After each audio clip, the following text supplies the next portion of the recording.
Halo teman-teman semuanya. Pada video kali ini, kelompok kami yaitu kelompok 1 akan menjelaskan materi tentang tanah dan proses pembentukan tanah. Ada pengertian tanah. Tanah atau disebut pedosfer adalah lapisan paling atas litosfer yang terbentuk dari campuran hasil pelapukan, bahan organik, bahan anorganik, air, dan udara. Tanah merupakan lapisan permukaan bumi yang secara fisik berfungsi sebagai tempat tumbuh dan berkembangnya perakaran, penopang tegak tumbuhnya tanaman, serta menyuplai kebutuhan air dan udara. Proses pembentukan tanah. Tanah terbentuk dari batuan dan batuan memerlukan waktu jutaan tahun untuk berubah menjadi tanah. Batuan menjadi tanah karena pelapukan, yaitu proses hancurnya batuan menjadi tanah. Batuan dapat mengalami pelapukan karena berbagai faktor, di antaranya cuaca dan kegiatan makhluk hidup. Faktor cuaca yang menyebabkan pelapukan ini misalnya suhu dan curah hujan. Pelapukan yang disebabkan oleh faktor cuaca ini disebut pelapukan fisika. Adapun makhluk hidup yang menyebabkan pelapukan misalnya pepohonan dan lumut yang disebut pelapukan biologi. Tanah terbentuk dari beberapa faktor, yaitu batuan, iklim, jasad hidup, topografi, dan waktu. Adanya berbagai perbedaan dari faktor-faktor tersebut, maka proses pelapukan dan pembentukan tanah pun akan berbeda-beda. Hal inilah yang menyebabkan adanya perbedaan jenis tanah antara satu daerah dengan daerah lainnya.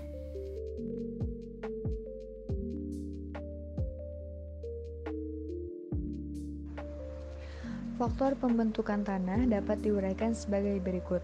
Poin pertama adalah iklim. Faktor iklim yang mempengaruhi pembentukan tanah adalah curah hujan dan suhu udara. Dalam proses pembentukan tanah, unsur curah hujan yang paling berperan adalah jumlah curah hujan dan intensitas hujan. Jumlah curah hujan berpengaruh terhadap jumlah air yang meresap ke dalam tanah.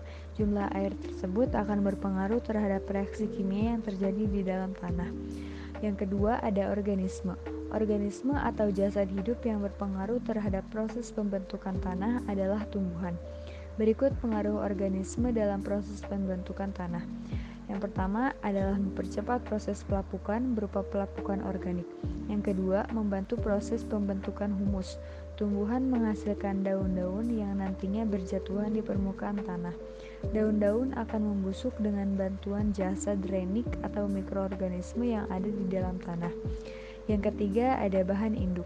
Bahan induk tanah adalah bahan pemula tanah yang tersusun dari bahan organik atau mineral.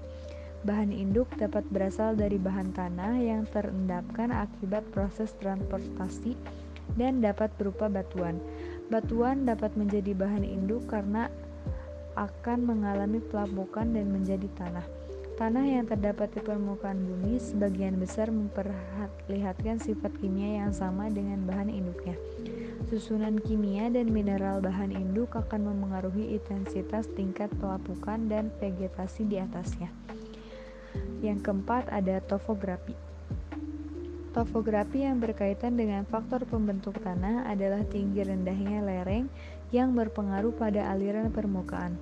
Arah aliran air mengikuti bentuk relief, yaitu daerah tinggi menuju daerah yang lebih rendah.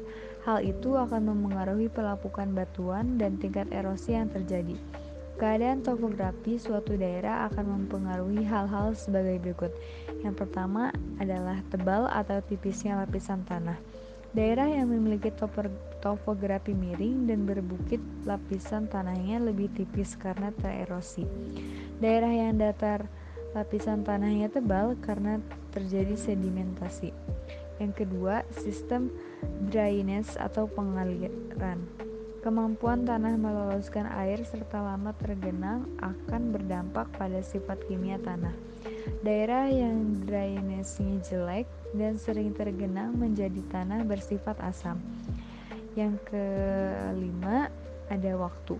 Selain lama waktu pembentukan tanah, maka semakin tebal pula tanah yang terbentuk.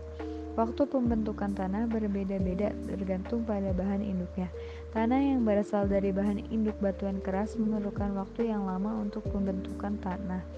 induknya dibandingkan dengan yang terbentuk dari batuan lunak. Bahan induk berupa material lepas seperti abu vulkanik memerlukan waktu yang lebih lama jika dibandingkan dengan bahan induk berupa material keras. Sifat-sifat tanah. Di permukaan bumi ini terdapat berbagai jenis tanah.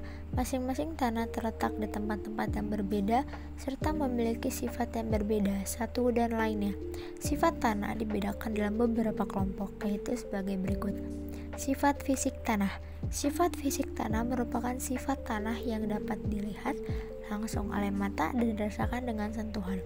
Sifat fisik tanah meliputi warna tanah, tekstur tanah, struktur tanah, konsistensi tanah, bobot isi, bobot jenis, kedalaman efektif, dryness, permeabilitas tanah, kembang kerut tanah, dan parasitas tanah. Sifat kimia tanah. Sifat kimia tanah merupakan sifat tanah yang baru diketahui setelah dilakukan pengujian. Sifat kimia tanah meliputi kandungan bahan organik, C organik, unsur hara tanah, N total, keasaman, pH, serta unsur kimia tanah lain seperti fosfor, kalium, natrium, kalsium, dan magnesium. Sifat biologi tanah. Sifat biologi tanah adalah partikel-partikel padat berupa makhluk hidup, pembentuk tanah. Sifat biologi tanah dipengaruhi oleh beberapa unsur, meliputi total mikroorganisme, jumlah jamur tanah, jumlah bakteri pelarut atau fosfor, dan total respirasi tanah. Berikut beberapa jenis tanah dan persebarannya di Indonesia. A. Tanah vulkanis. Tanah vulkanis terbentuk di material-material vulkanis. Tanah vulkanis dapat dikelompokkan sebagai berikut. 1. Tanah indosol terbentuk dari abu vulkanis yang mengalami proses pelapukan, mengalami ciri-ciri yaitu berwarna kelabu hingga kuning, peka terhadap erosi dan memiliki kesuburannya yang baik, sehingga dapat dimanfaatkan untuk lahan pertanian, perkebunan, dan hutan. Tanah androsol dapat ditemukan di Sumatera, Jawa, Bali, Lombok, Halmahera, Nusa Tenggara Barat, dan Sulawesi. Yang kedua, tanah regosol terbentuk dari endapan abu vulkanis, baru dimiliki butiran basar dan belum mengalami pelapisan, memiliki ciri-ciri yaitu terbutir kasar, berwarna kelabu hingga kuning, dan kadar bahan organik rendah, dapat dimanfaatkan untuk pertanian palawija, tebu, dan kelapa. Tanah regosol dapat ditemukan di daerah lerenggung berapi, pantai, dan butir pasir pantai yang meliputi Sumatera, Jawa, dan Nusa Tenggara. Yang ketiga, tanah aluvial terbentuk dari material hasil erosi yang meterapkan di daerah daratan rendah. Jenis tanah ini belum terbentuk struktur dan tekstur. Tanah aluvial memiliki kesuburan tingkat sedang hingga tinggi, umumnya dimanfaatkan sebagai lahan pertanian. Persebarannya yang meliputi Sumatera, Jawa bagian utara, Halmahera, Kalimantan Barat, Kalimantan Selatan, Sulawesi, dan Papua bagian selatan. Jenis ini terbentuk di daerah yang memiliki suhu rendah dan curah hujan tinggi. Tanah porsol memiliki ciri-ciri yaitu berwarna pucat, kandungan pasir kuarsa tinggi, sangat musam, peka terhadap erosi, dan kurang subur. Tanah porsol umumnya dimanfaatkan untuk pertanian palawija. Penyebaran di daerah beriklim basah, curah hujan lebih dari 2000 mm per tahun tanpa bulan kering, dan kategori pegunungan meliputi daerah Kalimantan Tengah, Sumatera Utara, dan Papua. Yang E-nya, tanah laterit terbentuk dari tanah yang tercuci air hujan sehingga unsur hara telah hilang, meresap, dan mengalir ke dalam tanah. berincikan warna coklat kemerah-merahan dan tidak berstruktur. Persebarannya meliputi ke Kalimantan Barat, Lampung, Banten, dan Sulawesi Tenggara. Yang F-nya tanah margal. Tanah margal terbentuk dari hasil campuran peralutan kapur, pasir, dan tanah liat.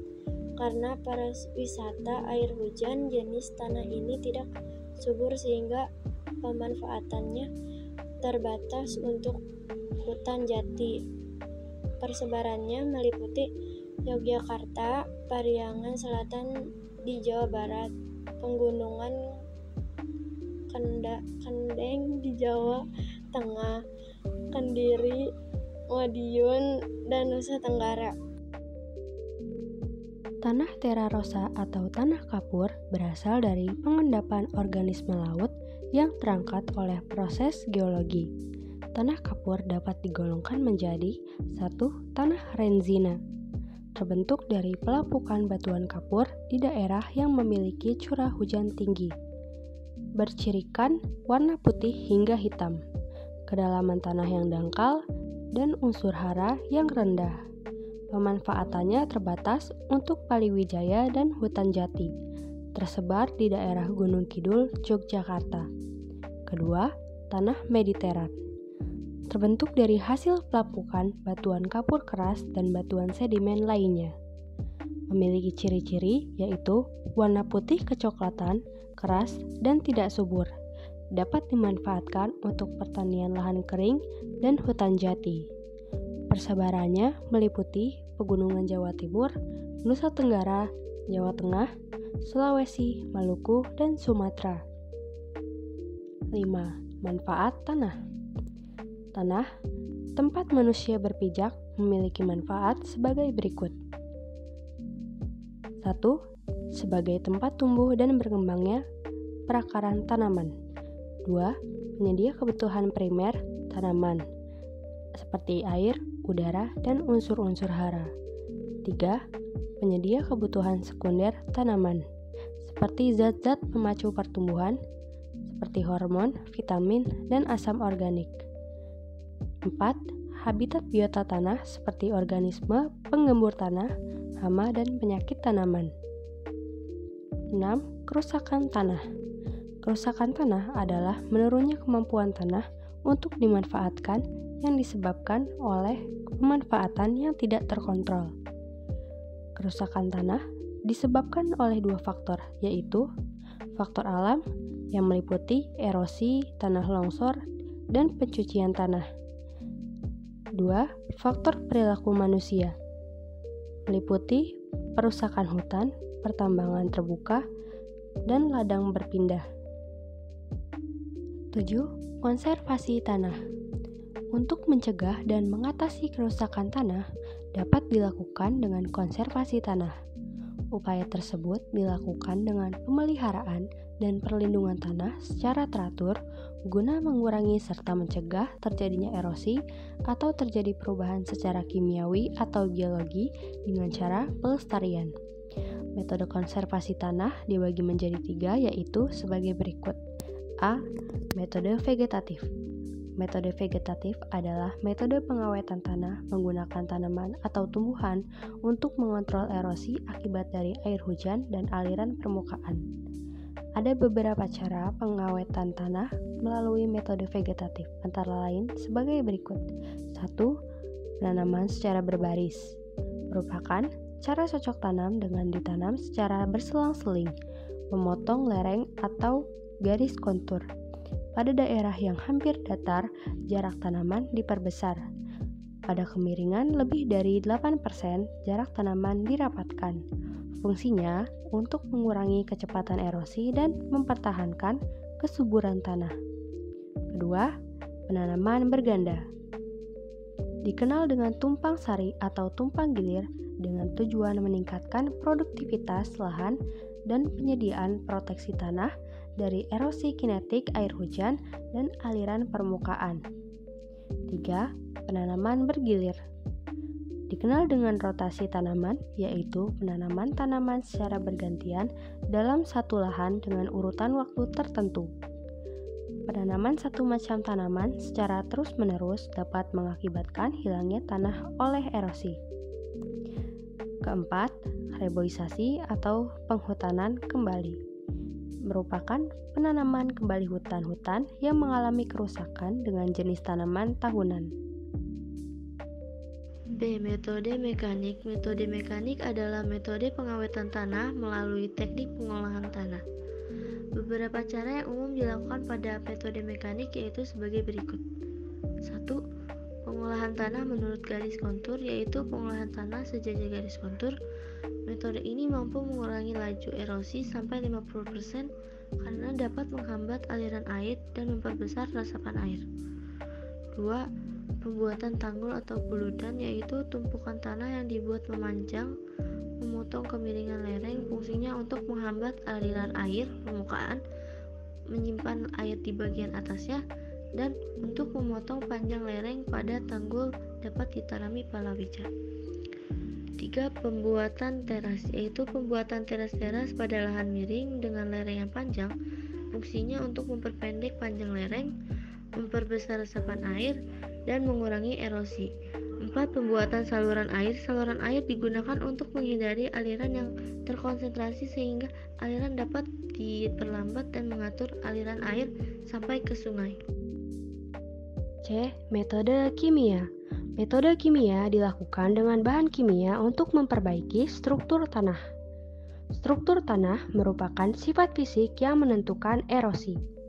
Bahan kimia yang digunakan untuk meningkatkan kemantapan struktur tanah disebut soil conditioner atau pemantap tanah. Tanah dengan struktur mantap tidak mudah hancur oleh pukulan air hujan, sehingga air infiltrasi tetap besar dan aliran permukaan tetap kecil. Teman-teman semua, kesimpulan dari materi yang telah kami bahas tersebut adalah tanah berasal dari pelapukan batuan dengan bantuan organisme yang membentuk tubuh unik yang menutupi batuan. Proses pembentukan tanah ini dikenal sebagai pedagonesis. Proses yang unik ini membentuk tanah sebagai tubuh alam yang terdiri atas lapisan-lapisan atau disebut sebagai horizon tanah. Adapun manfaat dari tanah yaitu penyediaan dan penyaring alami air, penyangga kehidupan organisme, media tumbuh bagi tumbuhan, pendaur ulang alami, penyumbang komposisi atmosfer, dan masih banyak lainnya.